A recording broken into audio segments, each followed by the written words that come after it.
Human arrogance is based on an illusion. The illusion is that if I know something to be true and you don't, that I'm superior and you're inferior. That is why so many people reel back and say, let's just be tolerant. And the way many people define tolerance is the following. Truth doesn't really exist. You have your opinion, I have my opinion. So let's just act like it really doesn't matter what you believe or what I believe. Let's just coexist. Jesus Christ contradicts that. Jesus Christ says that arrogance is an illusion. It's an illusion that because I know something or because I have something that you don't, I am superior.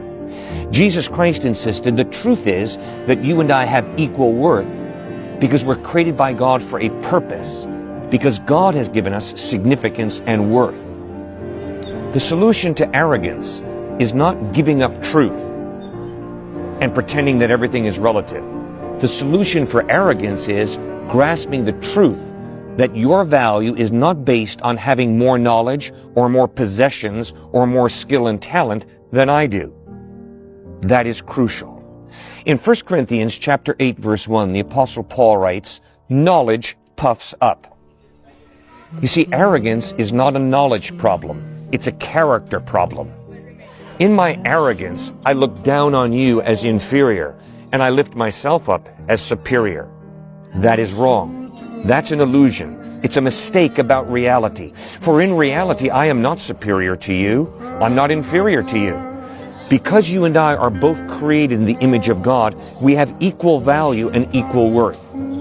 That's why it doesn't matter whether you're the CEO of a company or the janitor of the company. Everybody is created in the image of God, which is why we have equal value and worth. But if there is no God, then we just create value. And if we create value by saying a person's value depends upon the size of their bank account, then obviously rich people are more valuable than poor people. If we say that your value depends upon how smart you are, then obviously intelligent people with a higher IQ are more valuable than handicapped people with a low IQ. Jesus Christ contradicts that worldview. Jesus Christ says that goodness is real. And goodness is based on the character of God. God says that all human beings have equal value because He created all people in His image. Goodness is respecting the value, respecting the worth, respecting the significance of another human being. Now that can be hard at times, especially when a human being attacks you. But because we have worth and value, Jesus says, that's why it is so important to learn to forgive your enemy, to learn to love your enemy. To love is not a warm, fuzzy feeling that I get in my chest. To love is to make a decision of the will, to sacrifice and to work for the well-being of another person. You don't have to do that. I don't have to do that. You can freely trample on people. I can freely manipulate people and seek to control people and get my way. But Jesus Christ says that that is wrong. Instead, God created you and me to respect each other, to treat each other with dignity, to love each other, which means to work for the well-being of the other person. That's hard. That contradicts a lot of my natural desires. A lot of my natural desires are all about being number one, winning the competition, proving to people that I am indeed superior. And it's that arrogance that is so lethal. The solution to that arrogance is not tolerance, as people in our culture define it. Tolerance, as people in our culture define it, means every idea is equally true. Every idea is equally valid. No, it is not. The golden rule, I can promise you, is far superior to Nazism and to hedonism. And every atheist knows that. Every moral relativist knows that. And that's the way you live your life, and it's the way I live my life. We have an ability to understand moral truth. And moral truth is that the golden rule, do unto others as you would have them do unto you, is far superior. It's far more real and true than Nazism or living for hedonism. So Jesus Christ challenges you and me. Think deeply. Think carefully. Pursue knowledge. Pursue knowledge in science. Pursue knowledge in history. Pursue knowledge in morality and in spirituality.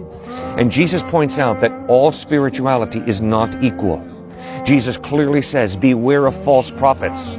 They come to you in sheep's clothing, but inwardly they are ferocious wolves. In other words, there are lies that go around in the name of spirituality. There is false religion. Jesus Christ said, to know God means to know Him. For He claimed to be God revealing Himself in human form. It is not arrogance to embrace truth.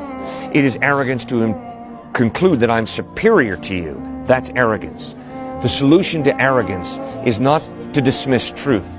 The solution is to embrace truth, the truth that God created all people with equal value. I am not superior to you. I'm not inferior to you. We are human beings created in the image of God. You and I have bought into arrogance at times. I've been an arrogant twit at times. So have you. The amazing message of the gospel is that the all-powerful, eternal God chose to humble Himself and become a human being. Confronted by Jesus Christ, you and I can let go of our arrogance. We can let go of our pride. We can let go of being puffed up, having a superiority complex. And we can learn to humble ourselves before God, for He has humbled Himself before us and become a human being in Jesus of Nazareth.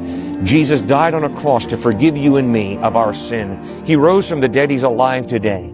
And He calls you and me to put our faith and trust in Him, to live in relationship with Him now and for eternity. God bless you as you make that most important decision, as you put your faith and trust in Jesus Christ.